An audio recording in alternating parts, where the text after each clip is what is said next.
Alright, y'all, welcome back to the channel. We already did the point guards, shooting guards, small forwards, and power forwards. It's all done. It's all up on the channel. You guys can go binge watch that after this video. Today, we're rounding out the top 10 list for every single position as we're doing the top 10 centers in the NBA. So don't forget to like this video, leave a comment, subscribe, and let's get straight into the content. And once again, this is just basketball, so don't take this list too seriously, man. We're only here for the enjoyment. We're only here for the fun of basketball, and that's really all that matters on this channel. So let's keep it that way. And I'm not gonna lie, the back end of this list was a little bit difficult to make. Like, I pretty much already had the top 1 through 7 made up in my mind, but once we got to like 8, 9, 10, 11, 12, like I had like a nice chunk of centers in that list that could have made the top 10 but didn't. So if I leave some guys out, feel free to leave it in the comment section below. But let's get straight on to number 10. And at number 10, I have DeAndre Ayton. Now, the reason why I got DeAndre Ayton this low is because number 1,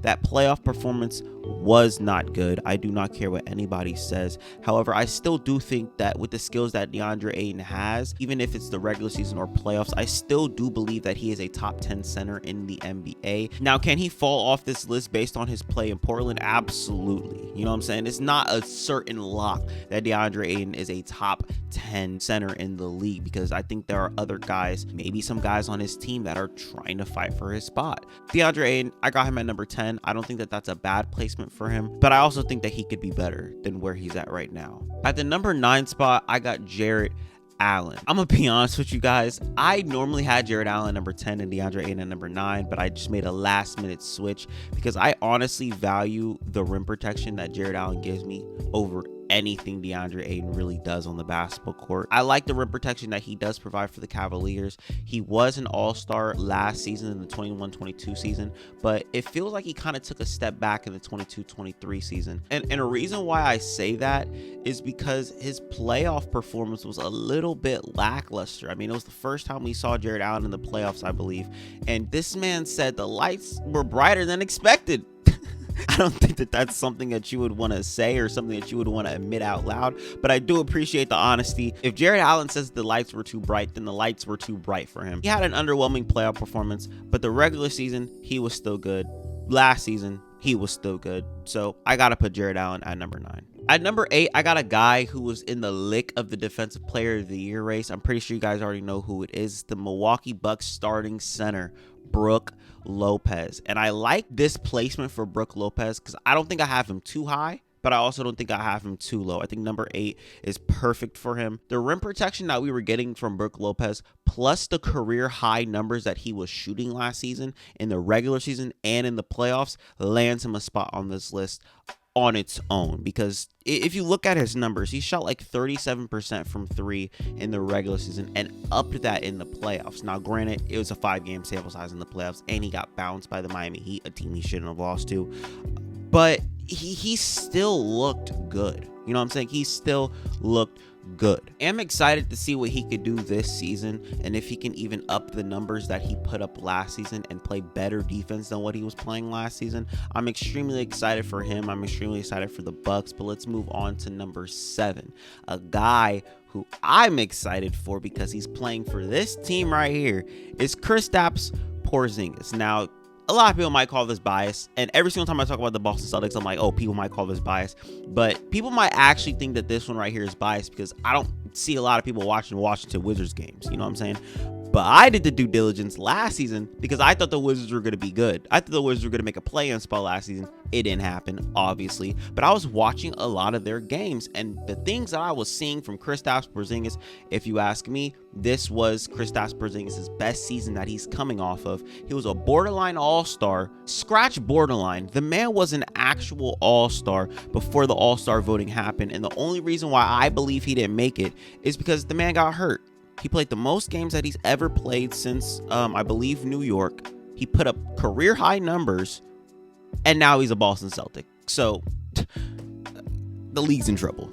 Number 6, I got Rudy Gobert. This one, a lot of people aren't going to agree with because I don't think a lot of people like Rudy Gobert. I don't think a lot of people, understand how valuable he is as a rim protector. And there's one thing that I do want to say before anything. I know a lot of people are probably thinking, oh, he's going to say trade Cat. No, I'm not saying trade Cat. What I am saying is Rudy Gobert and the defense that he provides is something that cannot go unnoticed. I know he's had his times in the playoffs where teams run 5 out on him and, he can't really, maximize his potential when that happens. So I do understand in that regards. But if we're talking about any other time, there are teams afraid to go in that paint and be met with Rudy Gobert.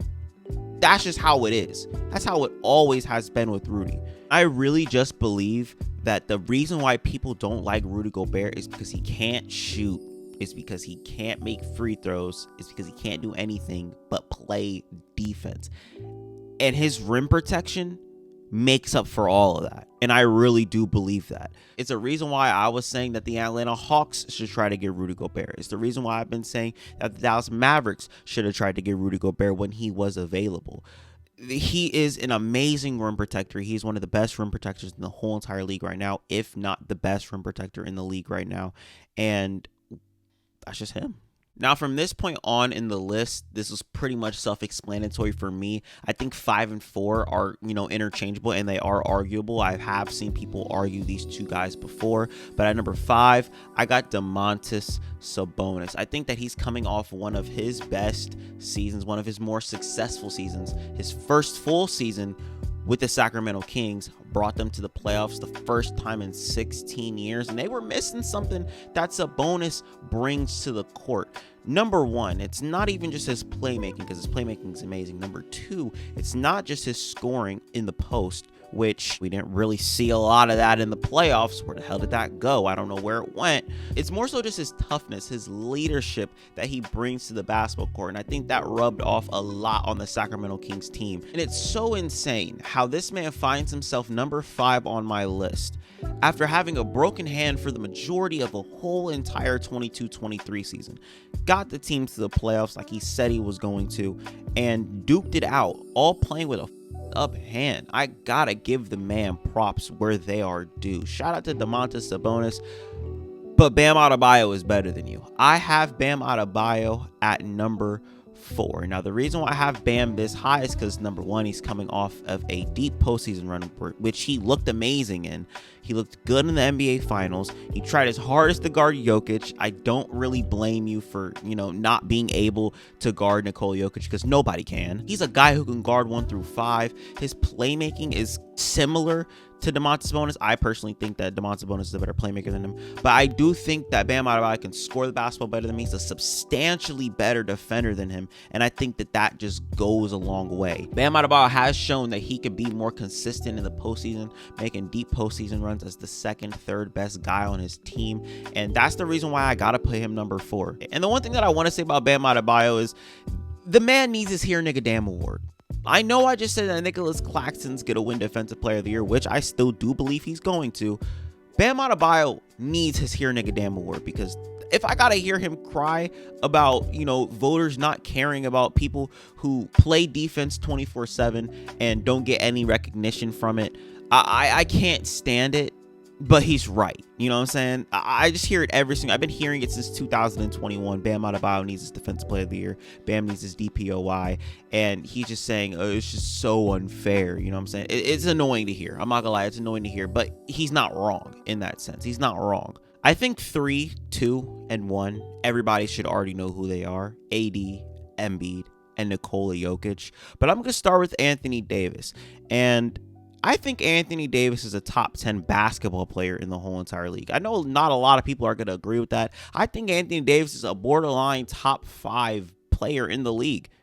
Not a lot of people are going to agree with that at all. But I've told people, when Anthony Davis is healthy, he is one of the best players in the league, and he is top 5. Now, I don't think that he's top 5 anymore, but I think that he has the potential to make it to top 5 this season by knocking out Embiid. If Embiid continues